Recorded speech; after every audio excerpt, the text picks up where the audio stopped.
বিসমিল্লাহির রহমানির রহিম। আসসালামু আলাইকুম রহমতুল্লাহি ওবরকাতুহু। রব্বি ইশরাহলি সদরি ওয়া ইয়াসসিরলি আমরি ওয়াহলুল উকদাতাম মিন লিসানি ইয়াফকাহু কাওলি। নাহমাদুহু ওয়া নুসাল্লি আলা রাসূলিহিল কারীম, আম্মা বাদ। আগের ৮০তম পর্বে আমরা আকাবার প্রথম বায়াত এবং মদিনার ইসলামের প্রাথমিক দাওয়াতের সুমহান যাত্রা নিয়ে আলোচনা করেছিলাম। আজ ৮১তম পর্বে আমরা আলোচনা করব ইসলামের ইতিহাসের অন্যতম শ্রেষ্ঠ ও যুগান্তকারী ঘটনা বায়তুল আকাবা আল থানিয়া বা আকাবার দ্বিতীয় অঙ্গীকারের পটভূমি এবং কিভাবে মাত্র ১ বছরের ব্যবধানে ইয়াসবিরে ঘটল এক অভূতপূর্ব ইমানি বিপ্লব। আকাবার প্রথম বায়াতের পর ইয়াসবিরের নবমুসলিমদের অন্তরে এক অভূতপূর্ব আলোড়ন সৃষ্টি হয়।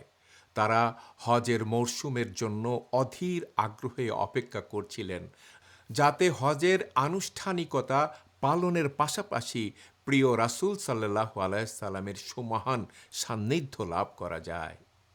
ইয়াসরিবের এই ইমানদার কাফেলা চেয়েছিলেন ইসলামের সুরক্ষায় ও স্বার্থে যে কোনো ত্যাগ স্বীকারের প্রকাশ্য ঘোষণা দিতে এবং আগের বায়াতের পরিধি ও অঙ্গীকারকে বহুগুণ বাড়িয়ে নিতে। অবশেষে সেই বরকতময় মুহূর্ত উপস্থিত হল। নবুয়তের ত্রয়োদশ বছরে ৫ শতাধিক মানুষের একটি বিশাল হজ কাফেলা মক্কার উদ্দেশ্যে ইয়াসরিব থেকে রওনা হয়। এই বিশাল কাফেলার মধ্যে মাত্র ৭৩ জন পুরুষ ও ২ জন নারী সহ মোট ৭৫ জন ছিলেন মুসলিম, আর বাকি যাত্রীরা ছিল হয় পৌত্তলিক মুশরিক, না হয় ইসলামের ব্যাপারে একদম উদাসীন। এখানে একটি বিষয় গভীরভাবে অনুধাবন করা প্রয়োজন। মদিনার তথা ইয়াসরিবের প্রথম ইসলামিক দায় হজরত মুসাব ইবনে উমায়ের রাদিয়াল্লাহু আনহু ইয়াসরিবে গিয়ে অতি অল্প সময়ে বহু মানুষকে ইসলামের সুশীতল ছায়ায় নিয়ে আসতে সমর্থ হয়েছিলেন। হিজরতের মাত্র কয়েক মাস আগে হজের সময় এই যে ৭৫ জন নিবেদিত প্রাণ মুসলমানের একটি দল রাসূল সাল্লাল্লাহু আলাইহি সাল্লামের হাতে হাত রেখে বায়াত দিতে মক্কা এসেছিলেন, এই ঐতিহাসিক ঘটনাটিকেই সিরাতের পাতায় বলা হয় বায়তুল আকাবা আল থানিয়া বা আকাবার দ্বিতীয় অঙ্গীকার। তবে মনে রাখা প্রয়োজন, মক্কা থেকে হজে আগত এই ৭৫ জনই কিন্তু ইয়াসরিবের একমাত্র মুসলিম ছিলেন না। প্রকৃতপক্ষে হজরত মুসআব রাদিয়াল্লাহু আনহুর প্রজ্ঞা ও নিরলস প্রচেষ্টায় ইয়াসরিবে মোট ইসলাম গ্রহণকারী মানুষের সংখ্যা ছিল এর চেয়েও অনেক বেশি, কমপক্ষে হজযাত্রী সংখ্যার ৪ গুণ। ঐতিহাসিক বিশ্লেষণে ধারণা করা যায় যে হজরত মুসাব রাদিয়াল্লাহু আনহু মাত্র ১ বছরে ন্যূনতম ২৫০ থেকে ৩০০ জন মানুষকে ইসলামে দীক্ষিত করতে সমর্থ হয়েছিলেন।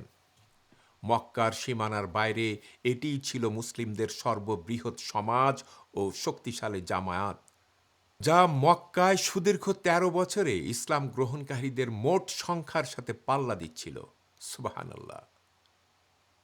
এখন স্বাভাবিকভাবেই মনে প্রশ্ন জাগতে পারে, যেখানে মক্কার কুরাইশরা এতটা হঠকারী ও কঠোর ছিল যে দীর্ঘ ১৩ বছরে পুরো মক্কায় ইসলাম গ্রহণকারীর সংখ্যা ছিল হাতে গোনা, সেখানে ইয়াসরিবের মানুষ কেন এত দ্রুত এবং এত বিশাল সংখ্যায় সত্য দিনকে গ্রহণ করে নিল?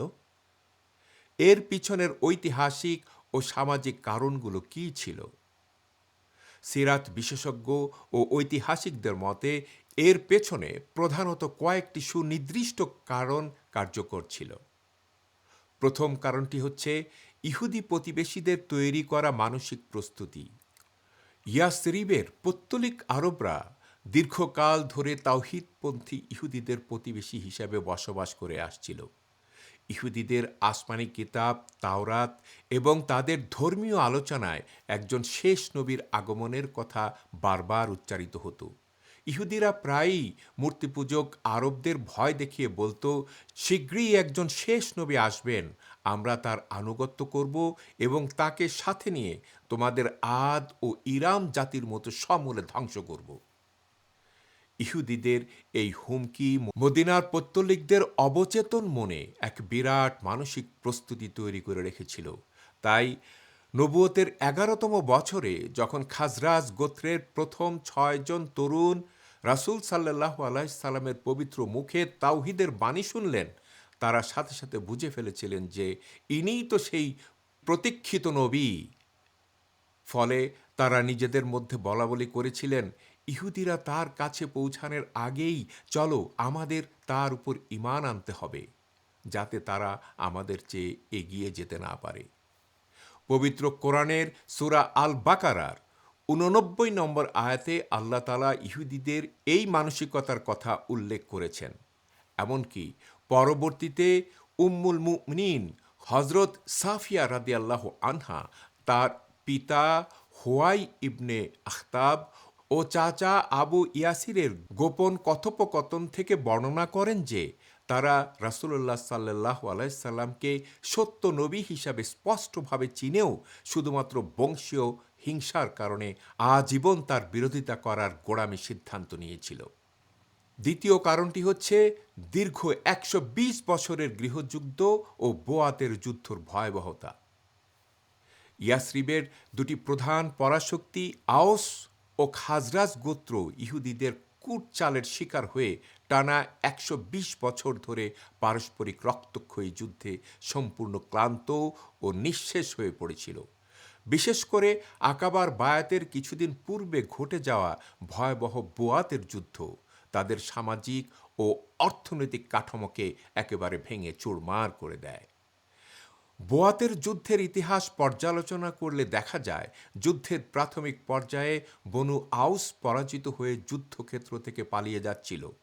ঠিক তখন তাদের গোত্রপ্রধান হুজায়র ইবনে সামাক নিজের বর্শা মাটিতে সজোরে গেঁথে চিৎকার করে উঠে বলেছিলেন, আমি নিহত না হওয়া পর্যন্ত এখান থেকে এক পাও সরব না। তার এই অবিচল আত্মত্যাগ দেখে পরাজিত আওসরা আবার নূতন উদ্যমে ঘুরে দাঁড়ায় এবং মরিয়া হয়ে যুদ্ধ করে খাজরাজদের পরাজিত করে তাদের মূল্যবান খেজুর বাগান জ্বালিয়ে ছারখার করে দেয়। এই রক্তক্ষয়ী যুদ্ধে উভয় পক্ষের প্রবীণ, অহংকারী ও প্রভাবশালী রাজনৈতিক নেতাদের প্রায় সকলেই নিহত হয়। উম্মুল মুমিনিন হজরত আয়েশা রাদিয়াল্লাহু আনহা সহিহ বুখারীর ৩৭৭৭ নম্বর হাদিসে বলেছেন যে বোয়াতের দিনটি ছিল এমন এক দিন যা আল্লাহ তাআলা তার রাসূলের হিজরতের পূর্বে মদিনার জমি প্রস্তুত করার জন্য ঘটিয়েছিলেন। কারণ এর ফলে একদিকে যেমন সমাজে উগ্র প্রবীণ নেতৃত্বের অবসান ঘটে এবং এক তরুণ ও উদীয়মান সুশীল নেতৃত্বের জন্ম হয়, অন্যদিকে সাধারণ মানুষ ক্রমাগত যুদ্ধ, হিংসা ও ধ্বংসযজ্ঞ থেকে মুক্তি পেতে একজন ন্যায়পরায়ণ, সৎ ও পরম শান্তিদাতা নেতার সন্ধান করছিল। রাসূলুল্লাহ সাল্লাল্লাহু আলাইহি সাল্লামের সুমহান দাওয়াতের মধ্যে ইয়াসরিবের মানুষ ঠিক সেই কাঙ্ক্ষিত শান্তির দিশা খুঁজে পেয়েছিল। তৃতীয় কারণটি হচ্ছে তরুণ প্রজন্মের নির্মোহ দৃষ্টিভঙ্গি ও বিয়োগাত্মক বাস্তবতা। গৃহযুদ্ধের কারণে মদিনায় এমন এক নতুন ও তরুণ প্রজন্ম তৈরি হয়েছিল যারা প্রাচীন পৌত্তলিকতার বিষাক্ত পরিবেশে অন্ধভাবে বেড়ে ওঠেনি। তারা নিজেদের চোখে দেখেছে কিভাবে এই মূর্তি পূজা ও জাহেলিয়াত তাদের বাপদাদাদের ধ্বংস করেছে এবং পুরো সমাজকে রক্তাক্ত করেছে। তাই তরুণ সমাজ পরিবর্তন চাইছিল। চতুর্থ কারণ হচ্ছে নির্যাতনহীন পরিবেশ ও একত্ববাদের আবহ। মক্কা ইসলাম গ্রহণ করার অর্থই ছিল চরম সামাজিক বয়কট, শারীরিক নির্যাতন ও অমানবিক নিপীড়ন। কিন্তু ইয়াসরিবে নবমুসলমানদের উপর তেমন কোনো নিপীড়ন ছিল না। তদুপরি তাওহীদপন্থী ইহুদিদের পাশাপাশি বসবাসের কারণে একত্ববাদের ধারণা ইয়াসবিরবাসীদের কাছে মক্কার কাফিরদের মতো সম্পূর্ণ অপরিচিত বা অদ্ভুত ঠেকেনি। এই সার্বিক ঐতিহাসিক ও মনস্তাত্ত্বিক প্রেক্ষাপটই মাত্র ১ বছরের মধ্যে ইয়াসরিবে সত্যের এক অদম্য বিপ্লব ঘটিয়ে দিয়েছিল। হজের আনুষ্ঠানিকতা পালনের উদ্দেশ্যে মক্কায় আগত ৭৫ জন ইয়াসরিবি হজযাত্রী দলের সাথে রাসূল সাল্লাল্লাহু আলাইহি সাল্লাম অত্যন্ত গোপনে যোগাযোগ করলেন। মক্কার অমুসলিম ও কোরাইশদের চোখ এড়িয়ে একটি চরম গোপনীয় বৈঠকের সময় নির্ধারণ করা হলো। রাসূল সাল্লাল্লাহু আলাইহি সাল্লাম তাদের নির্দেশ দিয়ে বললেন, আমরা হজের শেষ রাতে সবাই নিজ নিজ তাঁবুতে ফিরে যাওয়ার পূর্বে আমাদের সাক্ষাৎ হবে। তোমরা ফজরের সালাতের পূর্ব মুহূর্তে আকাবার পার্শ্ববর্তী নির্জন উপত্যকায় এসে আমার সাথে দেখা করবে। আনসারদের অন্যতম বিখ্যাত প্রবীণ সাহাবী হযরত জাবির ইবনে আবদিল্লাহ রাদিয়াল্লাহু আনহু ছিলেন আকাবার এই দ্বিতীয় অঙ্গীকারের অন্যতম প্রত্যক্ষদর্শী। তিনি পরবর্তীতে সেই স্মৃতিচারণ করে অত্যন্ত আবেগঘন ভাষায় বর্ণনা করেছেন। মুসনাদে আহমেদে বর্ণিত দীর্ঘ রেওয়াতে হযরত জাবির রাদিয়াল্লাহু আনহু বলেন, রাসূল সাল্লাল্লাহু আলাইহি সাল্লাম সুদীর্ঘ 10 বছরেরও বেশি সময় ধরে মক্কায় হজের মৌসুমে বিভিন্ন এলাকা থেকে আসা মানুষের কাছে দ্বীনের দাওয়াত পৌঁছে দিচ্ছিলেন। তিনি বিভিন্ন আরব গোত্রের কাছে গিয়ে বলতেন, কে আছো যে আমাকে আশ্রয় ও পৃষ্ঠপোষকতা দেবে, যাতে আমি আমার রবের বাণী মানুষের কাছে পৌঁছে দিতে পারি। কিন্তু মুদার কিংবা ইয়েমেনের দু একজন ব্যক্তি ছাড়া পুরো মক্কায় এমন কাউকে পাওয়া যায়নি যে প্রকাশ্যে এগিয়ে আসবে। অবশেষে মহান আল্লাহ তাআলা ইয়াসবির বাসীদের জন্য সেই সুমহান ভাগ্য নির্ধারণ করলেন। হযরত জাবির রাদিয়াল্লাহু আনহু আরো বলেন, ইয়াসরিবের একদল লোক আমাদের কাছে ফিরে এসে ইসলামের সুমহান বার্তা শোনালো। আমরা তাদের কথা বিশ্বাস করলাম, তাদের মুখে কোরআনের তেলাওয়াত শুনলাম। দেখতে দেখতে ইয়াসরিবের এমন কোনো উপগোত্র বাকি ছিল না যার ঘরে ইসলামের নাম পৌঁছায়নি। এরপর আল্লাহ তাআলা আমাদের সবার অন্তরকে এক সুতোয় গেঁথে দিলেন। আমরা মদিনায় নিজেদের মধ্যে আলোচনা করে বললাম, আমরা আর কতদিন রাসূলুল্লাহ সাল্লাল্লাহু আলাইহি সাল্লামকে মক্কার কঠিন পরিস্থিতিতে এক পাহাড় থেকে অন্য পাহাড়ে বিতাড়িত হতে দেব? আর কতদিন তাকে কুরাইশদের অত্যাচারে চরম আতঙ্কের মধ্যে দিন যাপন করতে দেব? আমাদের মনে এই দরদ ও আত্মমর্যাদাবোধ অনুভূতি স্বয়ং আল্লাহ তাআলাই জাগিয়ে দিয়েছিলেন।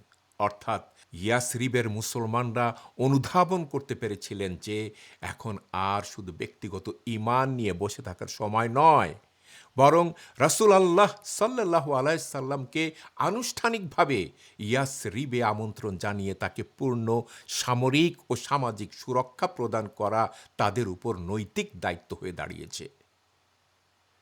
আকাবার এই ঐতিহাসিক রাতের রোমাঞ্চকর বিবরণে উঠে এসেছে বিশিষ্ট সাহাবী হযরত কাব ইবনে মালিক রাদিয়াল্লাহু আনহুর জবানিতে। তিনি নিজেও এই ঘটনার সরাসরি প্রত্যক্ষ সাক্ষী ছিলেন। এখানে একটি ঐতিহাসিক সত্য মনে রাখা প্রয়োজন। এই হযরত কাব ইবনে মালিক রাদিয়াল্লাহু আনহু পরবর্তীতে নবম হিজরিতে তাবুক যুদ্ধে অলসতাবশত অংশগ্রহণ না নেওয়ায় কঠিন পরীক্ষার মুখোমুখি হয়েছিলেন। পরবর্তীতে তার আন্তরিক তাওবার পর মহান আল্লাহ তাআলা পবিত্র কোরআনের সূরা আত-তাওবার 118 নম্বর আয়াতে তার তাওবা কবুল করার সুসংবাদ নাজিল করেন। সেই আকাবার রাতের বর্ণনা দিতে গিয়ে হযরত কাব ইবনে মালিক রাদিয়াল্লাহু আনহু বলেন, যখন আমরা হজ আদায় করতে মক্কায় আসলাম, তখন আমাদের সাথে আসা পৌত্তলিক ও অমুসলিম আত্মীয়দের কাছ থেকে আমাদের ইসলাম গ্রহণের বিষয়টি সম্পূর্ণ গোপন রেখেছিলাম।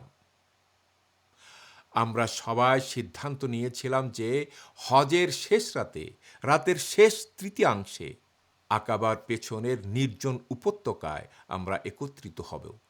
নির্ধারিত রাতে কুরাইশ ও আমাদের পৌত্তলিক সঙ্গীদের মনে যাতে বিন্দুমাত্র সন্দেহের উদ্রেক না হয়, সেজন্য আমরা অতি সাবধানে তাঁবু থেকে একজন একজন করে বের হয়ে নির্দিষ্ট স্থানে অপেক্ষা করতে লাগলাম। অবশেষে রাসূল সাল্লাল্লাহু আলাইহি সাল্লাম উপস্থিত হলেন, আর তার সাথে ছিলেন তার আপন চাচা আল আব্বাস, যিনি তখনও পর্যন্ত তার পিতৃপুরুষের ধর্মের উপরই কায়েম ছিলেন। এখানে একটি গুরুত্বপূর্ণ প্রশ্ন জাগতে পারে, রাসূলুল্লাহ সাল্লাল্লাহু আলাইহি সাল্লাম চাচা আব্বাস তখনও ইসলাম গ্রহণ করেননি, তবে কেন তিনি এই গভীর রাতে এত গোপনীয় একটি বৈঠকে রাসূল সাল্লাল্লাহু আলাইহি সাল্লামের সাথে আসলেন? ইতিহাস থেকে আমরা জানতে পারি সম্পর্কে আব্বাস ছিলেন রাসূল সাল্লাল্লাহু আলাইহি সাল্লামের আপন চাচা, তবে বয়সে তারা দুজন ছিলেন প্রায় সমবয়সী এবং শৈশবের দুধ ভাই। তারা দুজনই আবু লাহাবের আজাদকৃত একজন কৃতদাসীর দুধ খেয়েছিলেন। তাদের দুজনের মধ্যে ছিল গভীর ভালোবাসা, বন্ধুত্ব ও পারস্পরিক বিশ্বাসের এক সুদৃঢ় বন্ধন। আবু তালিবের ইন্তেকালের পর কুরাইশদের মধ্যে যারা তখন পর্যন্ত রাসূল সাল্লাল্লাহু আলাইহি সাল্লামকে গোত্রীয় রক্তের টানে সুরক্ষা দিয়ে আসছিল, আব্বাস ছিলেন তাদের মধ্যে অন্যতম প্রবীণ ও প্রভাবশালী ব্যক্তিত্ব। আব্বাস রাদিয়াল্লাহু আনহু যদিও রাসূল সাল্লাল্লাহু আলাইহি সাল্লামকে ভালোবাসতেন, কিন্তু মক্কার প্রেক্ষাপটে তাকে দীর্ঘমেয়াদে পূর্ণ নিরাপত্তা দিতে তিনি নিজেকে অপারগ মনে করেছিলেন। যখন তিনি শুনলেন যে ইয়াসরিবের মানুষ রাসূল সাল্লাল্লাহু আলাইহি সাল্লামকে নিরাপত্তা দেওয়ার প্রতিশ্রুতি দিয়ে নিজেদের শহরে নিয়ে যেতে চায়, তখন একজন অভিজ্ঞ অভিভাবক হিসাবে তিনি 4টি বিষয় নিশ্চিত হতে চেয়েছিলেন। প্রথমত, গোত্রীয় রক্তের তাগিদ থেকে তিনি ইয়াসরিবের প্রবীণ ও নবীন নেতাদের সাথে সরাসরি কথা বলে নিশ্চিত হতে চেয়েছিলেন যে যারা আমন্ত্রণ জানাচ্ছে তারা সত্যি বিশ্বাসযোগ্য কিনা। দ্বিতীয়ত, আমন্ত্রণকারীরা ভবিষ্যতে কুরাইশদের আক্রমণের মুখে রাসূল সাল্লাল্লাহু আলাইহি সাল্লামকে রক্ষা করতে আদৌ সক্ষম কিনা। তৃতীয়ত, রাসূল সাল্লাল্লাহু আলাইহি সাল্লামের ইজ্জত, মর্যাদা ও সম্মানের ব্যাপ্তি সম্পর্কে ইয়াসরিববাসীদের সচেতন করা। চতুর্থত, কোনো আবেগের বশে তারা পরবর্তীতে রাসূল সাল্লাল্লাহু আলাইহি সাল্লামকে ধোঁকা দেবেন কিনা তা যাচাই করা। আব্বাস রাদিয়াল্লাহু আনহু ব্যবসায়ী হওয়ার সুবাদে ইতিপূর্বে বহুবার ব্যবসায়িক কাজে ইয়াসরিবে গিয়েছিলেন এবং সেখানকার অনেক প্রবীণ নেতাদের তিনি ভালোভাবেই চিনতেন। কিন্তু আকাবার পিছনের সেই উপত্যকায় এসে যখন তিনি ৭৩ জন যুবকের মুখোমুখি হলেন, তখন তিনি কিছুটা বিস্মিত ও দ্বিধাগ্রস্ত হয়ে পড়লেন। কারণ বোয়াতের যুদ্ধে মদিনার প্রবীণ সর্দারেরা প্রায় সবাই মারা গিয়েছিলেন, আর তার সামনে দাঁড়িয়ে থাকা এই তরুণ মুখগুলোর কাউকেই তিনি চিনতে পারছিলেন না। ফলে জাহেলি গোত্রীয় দৃষ্টিভঙ্গি থেকে তিনি কিছুটা অস্বস্তি বোধ করছিলেন। হযরত জাবির রাদিয়াল্লাহু আনহু তার বর্ণনার ধারাবাহিকতায় বলেন, আমরা সবাই যখন রাসূল সাল্লাল্লাহু আলাইহি সাল্লামের সামনে উপবিষ্ট হলাম, তখন আল আব্বাস আমাদের সবার দিকে তাকালেন এবং রাসূল সাল্লাল্লাহু আলাইহি সাল্লামের পক্ষ থেকে কথা বলার জন্য দাঁড়িয়ে গেলেন। আকাবার সেই নিঝুম উপত্যকায় উপস্থিত ৭৫ জন ইয়াসরিববাসীর সামনে দাঁড়িয়ে আল আব্বাস স্পষ্ট কণ্ঠে তার বক্তব্য পেশ করলেন। তিনি বললেন, হে খাজরাজের লোকেরা। এখানে বলে রাখা ভালো যে সেখানে আউস গোত্রের প্রতিনিধিরা উপস্থিত ছিলেন। তিনি বললেন, হে খাজরাজের লোকেরা, আমাদের সমাজ ও বনু হাসিম গোত্রে মুহাম্মাদের মান মর্যাদা সম্পর্কে তোমরা খুব ভালো করেই জানো। আমরা আমাদের স্বগোত্রীয় লোকদের সাথে দ্বীনের ব্যাপারে একমত না হওয়া সত্ত্বেও এতদিন তাকে নিজেদের রক্ত দিয়ে আলগে রেখেছি এবং তার প্রতিপক্ষদের ক্ষতি করা থেকে বিরত রেখেছি। আমাদের সমাজে আজও তার সম্মান, ইজ্জত ও পূর্ণ সুরক্ষা রয়েছে। কিন্তু তিনি এখন আমাদের ছেড়ে তোমাদের আহ্বানে ইয়াসরিবে চলে যাওয়ার সিদ্ধান্ত নিয়েছেন। সুতরাং তোমরা যদি নিশ্চিত হও যে তাকে দেওয়া অঙ্গীকার তোমরা জীবনের শেষ রক্তবিন্দু দিয়ে হলেও পূরণ করতে পারবে এবং তার বিরোধীদের হাত থেকে তাকে রক্ষা করতে পারবে, তবেই কেবল এই সুকঠিন দায়িত্ব গ্রহণ করো। আর যদি মনে করো যে তাকে ইয়াসরিবে নিয়ে যাওয়ার পর শত্রুর ভয়ে একাকী ছেড়ে দিবে বা ধোঁকা দেবে, তবে এখনই পরিষ্কার বলে দাও, মনে রেখো, নিজ জন্মভূমিতে তিনি আজও অত্যন্ত সম্মানিত ও সুরক্ষিত অবস্থায় আছেন। আব্বাস রাদিয়াল্লাহু আনহুর এই বক্তব্য বিশ্লেষণ করলে কয়েকটি দিক পরিষ্কার ফুটে ওঠে। প্রথমত, তিনি সম্পূর্ণ অচেনা এই তরুণ ইয়াসরিববাসীদের উপর তাৎক্ষণিকভাবে পূর্ণ আস্থা রাখতে পারছিলেন না।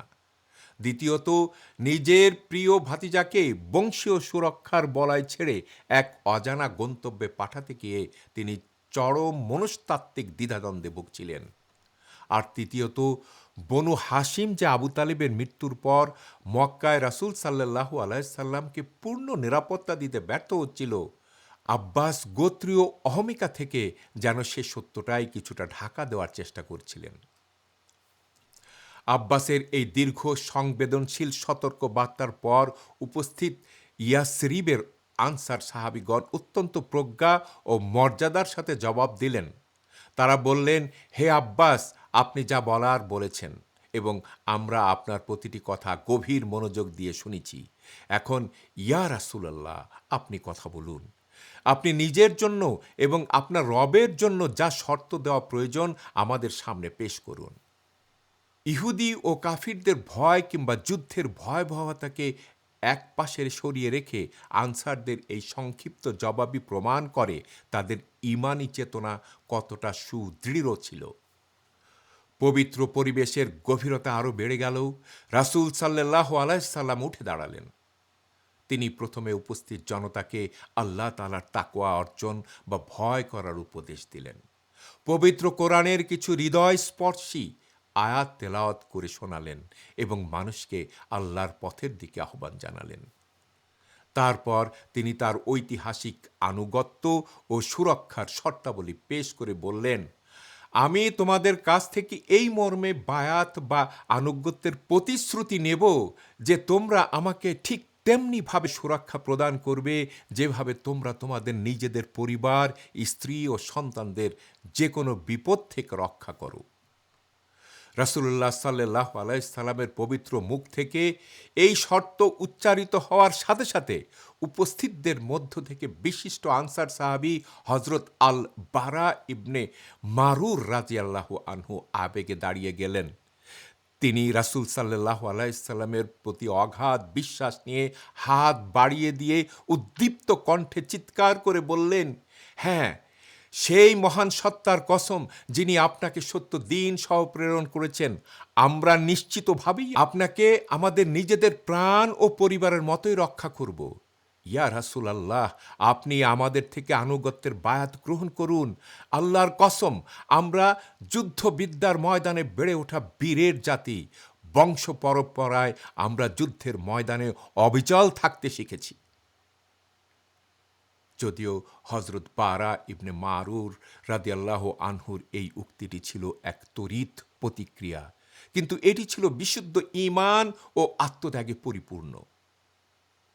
বারা ইবনে মারুর রাদিয়াল্লাহু আনহুর এই জোরালো ও আবেগময় বক্তব্যের পর সমগ্র নির্জন উপত্যকায় এক অসাধারণ উচ্ছ্বাস ও উদ্দীপনা ছড়িয়ে পড়ল। উপস্থিত আনসার সাহাবাদের কণ্ঠস্বর আবেগের অতিশয্যে কিছুটা উঁচু হয়ে উঠেছিল। চারিপাশের সার্বিক ঝুঁকি ও কৌশলগত বিপদ অনুধাবন করে রাসূল সাল্লাল্লাহু আলাইহি সাল্লামের চাচা আব্বাস তৎক্ষণাৎ তাদের হাত ধরে সতর্ক করে দিয়ে নিচু স্বরে বললেন, চুপ করুন, আমাদের চারিপাশে মক্কার শত্রু ও গুপ্তচরেরা ছড়িয়ে ছিটিয়ে আছে, আপনারা অনুগ্রহ করে নিচু স্বরে কথা বলুন। আব্বাস রাদিয়াল্লাহু আনহুর এই সতর্ক বার্তার পর পরিবেশ পুনরায় শান্ত হল। এরপর হযরত আসাদ ইবনে জুরারাহ রাদিয়াল্লাহু আনহু, হযরত আবু আল হাইসাম ইবনে আল তায়হান রাদিয়াল্লাহু আনহু এবং হযরত বারা ইবনে মারুর রাদিয়াল্লাহু আনহু রাসূলুল্লাহ সাল্লাল্লাহু আলাইহি সাল্লামের পবিত্র হাতে হাত রেখে বায়াত দেওয়ার উদ্দেশ্যে অনুগত চিত্তে সামনে এগিয়ে আসলেন। হযরত বারা ইবনে মারুর রাদিয়াল্লাহু আনহুর আবেগঘন ঘোষণার পর উপস্থিত আনসারদের মধ্য থেকে হযরত আবু আল হাইসান ইবন আল তায়হাম রাদিয়াল্লাহু আনহু নামের অপর এক প্রজ্ঞাবান সাহাবী উঠে দাঁড়ালেন। এখানে উল্লেখ করা যায় যে এই হযরত আবু আল হাইসাম রাদিয়াল্লাহু আনহু ছিলেন সেই মহান আনসার সাহাবী যার মেহমান হয়ে পরবর্তীতে রাসূল সাল্লাল্লাহু আলাইহি সাল্লাম, হযরত আবু বকর এবং হযরত ওমর রাদিয়াল্লাহু আনহু চরম ক্ষুধার তীব্রতায় পেটে পাথর বাঁধা অবস্থায় আহার গ্রহণ করেছিলেন। এই সাহাবী ছিলেন গভীর রাজনৈতিক দূরদর্শিতা ও প্রজ্ঞার অধিকারী এক অসাধারণ মানুষ। মদিনার তৎকালীন ভূ রাজনীতিতে ইহুদিদের অর্থনৈতিক ও সামরিক প্রভাব ছিল ব্যাপক। তাদের সাথে আওস ও খাজরাজদের বিভিন্ন প্রতিরক্ষা ও রাজনৈতিক চুক্তি বলবৎ ছিল। আবু আল হাইসাম রাদিয়াল্লাহু আনহু খুব ভালোভাবে অনুধাবন করেছিলেন যে রাসূল সাল্লাল্লাহু আলাইহি সাল্লামকে আশ্রয় দিলে ইহুদিদের সাথে তাদের সব চুক্তি ভেঙে যাবে এবং তারা ইয়াসরিববাসীদের উপর চরম প্রতিশোধমূলক অবস্থান নেবে। তাই প্রজ্ঞাবান আবু হাইসাম রাদিয়াল্লাহু আনহু সোজা দাঁড়িয়ে অত্যন্ত স্পষ্ট ভাষায় রাসূল আল্লাহ সাল্লাল্লাহু আলাইহি সাল্লামকে প্রশ্ন করলেন, ইয়া রাসূলুল্লাহ, ইহুদিদের সাথে আমাদের বহুদিনের রাজনৈতিক ও সামাজিক চুক্তি রয়েছে। আপনাকে আমাদের নেতা হিসেবে গ্রহণ করার সাথে সাথেই সেই সব প্রাচীন বন্ধন চিরতরে ছিন্ন হয়ে যাবে, যা আমরা খুব ভালো করেই জানি। কিন্তু আমাদের জানার বিষয় হলো, আমরা যদি এই কঠিন ঝুঁকি নিয়ে আপনাকে গ্রহণ করি এবং পরবর্তীতে মহান আল্লাহ আপনাকে মক্কার কুরাইশদের উপর পূর্ণ বিজয় ও ক্ষমতা দান করেন, তখন কি আপনি আমাদের এই ইয়াসরিবে একা ফেলে রেখে আপনার নিজের স্বগোত্রীয় কুরাইশদের কাছে মক্কায় ফিরে যাবেন?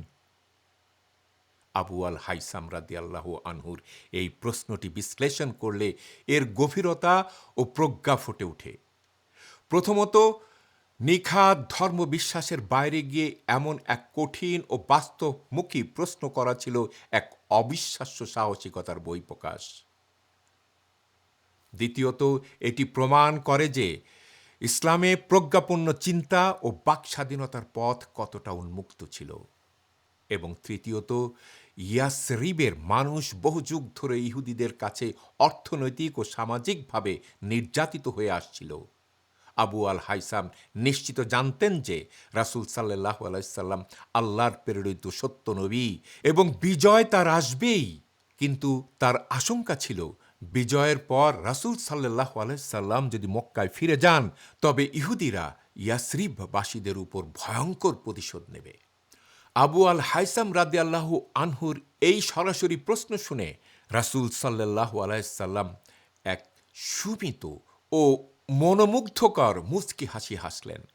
অতঃপর আনসারদের মন থেকে সব শঙ্কা দূর করে এক পরম আশ্বস্তকারী ও কালজয়ী উত্তর দিলেন। তিনি বললেন, না, তা কখনোই হতে পারে না, বরং আমার রক্ত তোমাদের রক্ত, আর আমার বিনাশ তোমাদের বিনাশ। আমি তোমাদের আর তোমরা আমার। তোমরা যার সাথে যুদ্ধ করবে, আমিও তার সাথে যুদ্ধ করব। আর তোমরা যার সাথে শান্তিতে থাকবে, আমিও তার সাথে শান্তিতে থাকব। অন্য কথায়, রাসূল সাল্লাল্লাহু আলাইহি সাল্লাম এক বাক্যে বলে দিলেন, আমরা চিরদিনের জন্য একসাথে বাঁচব, একসাথে মরব। সুবহানাল্লাহ! কি অসাধারণ ও প্রাণ জোড়ানো উত্তর! রাসূল সাল্লাল্লাহু আলাইহি সাল্লাম স্পষ্ট জানিয়ে দিলেন, তিনি ইয়াসরিবকেই তার স্থায়ী আবাস বানাবেন। প্রিয় দর্শক, নিশ্চয়ই আপনার কিন্দাহ গোত্রের কথা মনে আছে। এখানে কিন্দা গোত্র এবং ইয়াসরিবের আওস ও খাজরাজ গোত্রের ঈমানি চিন্তার এক চমৎকার বৈপরীত্য দেখা যায়। কিন্দাহ গোত্রের লোকেরা ইসলাম গ্রহণের শর্ত হিসাবে বিজয়ের পর রাষ্ট্রীয় ক্ষমতা ও নেতৃত্ব চেয়েছিল। পক্ষান্তরে ইয়াসরিবের অনুসারীরা কোনো ক্ষমতা চাননি। তারা কেবল রাসূল সাল্লাল্লাহু আলাইহি সাল্লামের পবিত্র সঙ্গ ও চিরন্তন সান্নিধ্য চেয়েছিলেন। মূলত আদনানি বংশোদ্ভূত উগ্র কুরাইশদের তুলনায় ইয়েমেনি কাহাতানি বংশ উদ্ভূত এই আনসারদের মন ছিল অত্যন্ত কোমল ও প্রজ্ঞাপূর্ণ। এজন্যই রাসূল সাল্লাল্লাহু আলাইহি সাল্লাম সহিহ হাদিসে ইয়েমেনবাসীদের প্রশংসা করে বলেছেন, ইয়েমেনের মানুষের হৃদয় সবচেয়ে কোমল এবং তাদের অন্তরে ঈমান ও প্রজ্ঞার আলো সবচেয়ে বেশি।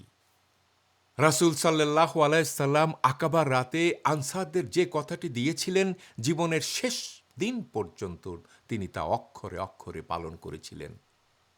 পরবর্তীতে অষ্টম হিজরিতে যখন মক্কা বিজয় হলো, যে মক্কায় রাসূল সাল্লাল্লাহু আলাইহি সাল্লাম জন্ম নিয়েছিলেন, 53টি বছর লালিত পালিত হয়েছিলেন, উম্মুল মুমিনিন হযরত খাদিজা রাদিয়াল্লাহু আনহুর সাথে সংসার করেছিলেন এবং যে মক্কা তার পরম প্রিয় জন্মভূমি ছিল, মক্কা বিজয়ের পর পুরো কুরাইশ বংশ যখন ইসলাম গ্রহণ করল, তখনও আনসারদের মনে কিছুটা সংশয় জেগেছিল যে রাসূল সাল্লাল্লাহু আলাইহি সাল্লাম বুঝি আর মদিনায় ফিরবেন না। কিন্তু রাসূল সাল্লাল্লাহু আলাইহি সাল্লাম তাদের আশ্বস্ত করে মক্কায় থেকে না গিয়ে পুনরায় মদিনায় ফিরে আসেন। তিনি মদিনাতেই বসবাস করেছেন, মদিনাতেই ইন্তেকাল করেছেন এবং আজও মদিনার সবুজ গম্বুজের নিচেই শান্তিতে শায়িত আছেন। সুবহানাল্লাহ, সুবহানাল্লাহি বিহামদি, সুবহানাল্লাহিল আযীম। রাসূল সাল্লাল্লাহু আলাইহি সাল্লামের আশ্বস্তকারী জবাবের পর আবেগ আপ্লুত আনসার সাহাবীগণ নিবেদন করলেন, হে আল্লাহ রসূল, আমরা ঠিক কি কি শর্তে আপনার কাছে আনুগত্যের বায়াত বা শপথ গ্রহণ করব তা আমাদের স্পষ্ট করে জানিয়ে দিন। রাসূল সাল্লাল্লাহু আলাইহি সাল্লাম তখন তাদের সামনে বায়াতের দ্বীনীয়, সামাজিক ও রাজনৈতিক শর্তাবলী একে একে পেশ করে বললেন, তোমরা বায়াত গ্রহণ করবে এই শর্তে যে সুখ ও দুঃখ, স্বাচ্ছন্দ্য ও কঠিন অবস্থা সর্বাবস্থায় আমার কথা শুনবে এবং আনুগত্য করবে। অভাব কিংবা প্রাচুর্য সব অবস্থায় আল্লাহর পথে অর্থ ব্যয় করবে। সর্বদা সৎ কাজের আদেশ দেবে এবং অসৎ কাজে বাধা প্রদান করবে। সত্য কথা বলবে, ফলাফল যাই হোক না কেন। আল্লাহর পথে কোনো নিন্দুকের নিন্দাকে ভয় করবে না।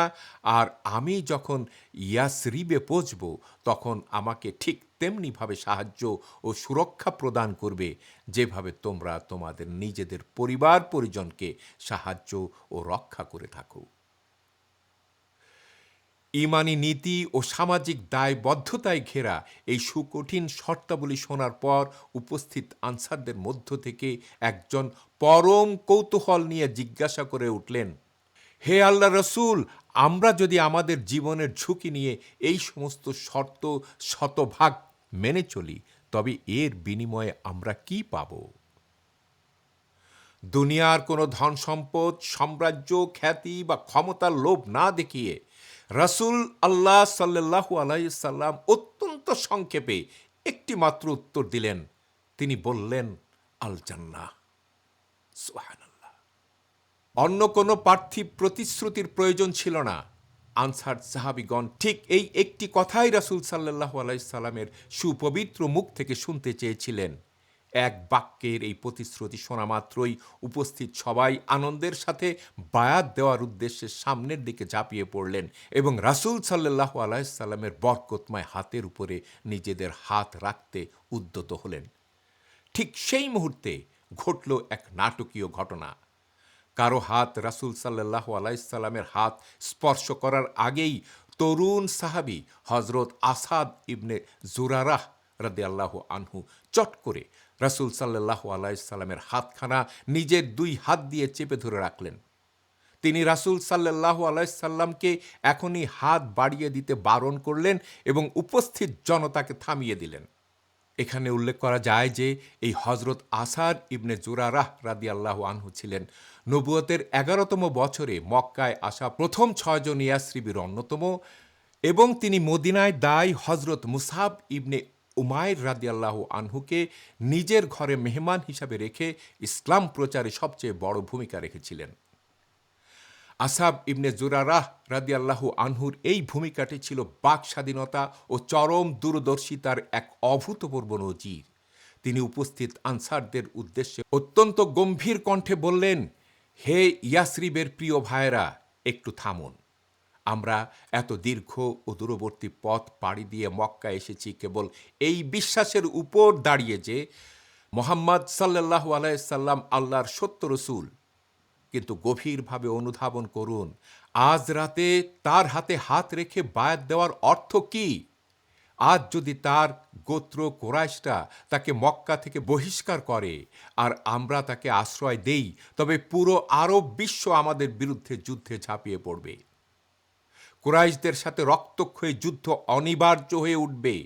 সুতরাং আপনারা যদি এই কঠিন পরিস্থিতির মুখোমুখি হতে প্রস্তুত থাকেন, যদি আপনাদের ঘাড়ের উপর তরবারির আঘাত সহ্য করার সাহস থাকে, তবেই কেবল সামনে এগিয়ে গিয়ে তাকে আনুগত্যের বায়াত দিন। মনে রাখবেন, এই সিদ্ধান্তের ফলে আমাদের প্রবীণ ও শ্রেষ্ঠ নেতারা নিহত হতে পারে। পিতারা সন্তান হারাবে, সন্তানরা পিতা হারাবে এবং পুরো সমাজ চরম সংকটে পড়বে।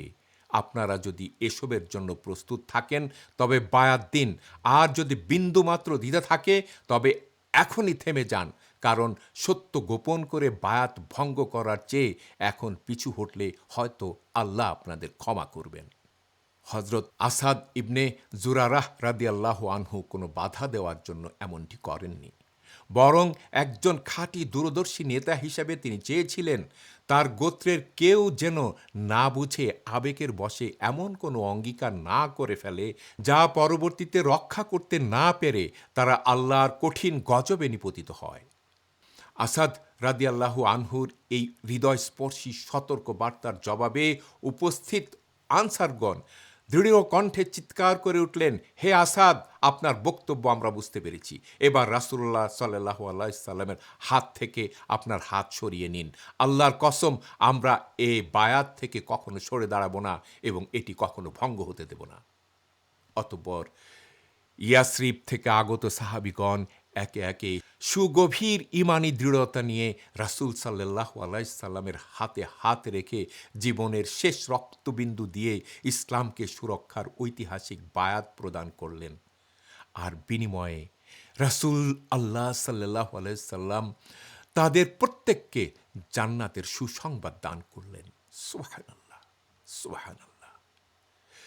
সেদিন বায়াত দানকারী মোট ৭৫ জন সাহাবীর মধ্যে ২ জন নারী সাহাবীও উপস্থিত ছিলেন।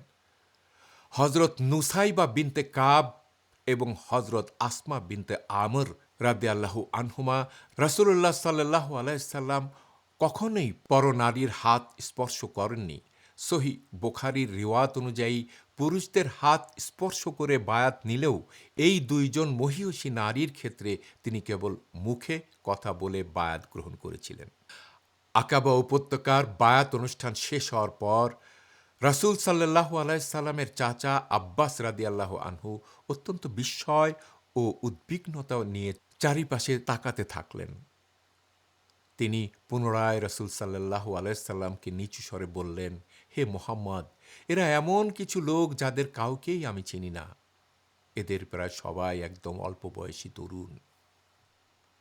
আব্বাস জাহলি সামাজিক দৃষ্টিতে তার গুরুত্ব বুঝতে না পারলেও রাসূল সাল্লাল্লাহু আলাইহি সাল্লাম এবং মহান আল্লাহ তাআলা ঠিকই জানতেন যে এই তরুণরাই ইতিহাস বদলে দিতে যাচ্ছে।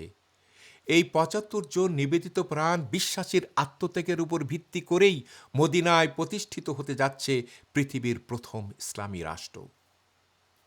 আজ এই পর্যন্তই। ওয়া আখিরু দাওয়ানা আনিল হামদুলিল্লাহি রাব্বিল আলামিন।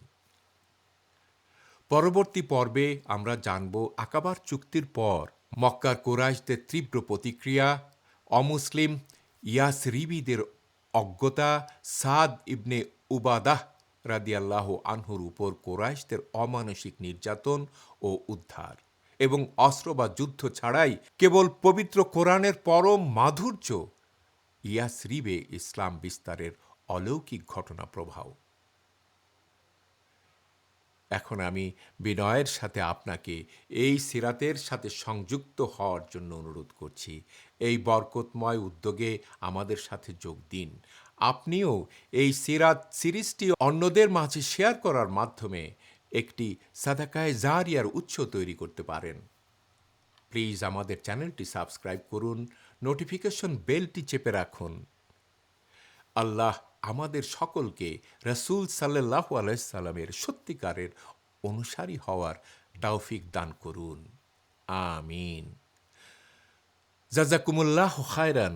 আসসালামু আলাইকুম ওয়া রাহমাতুল্লাহি ওয়া বারাকাতুহু।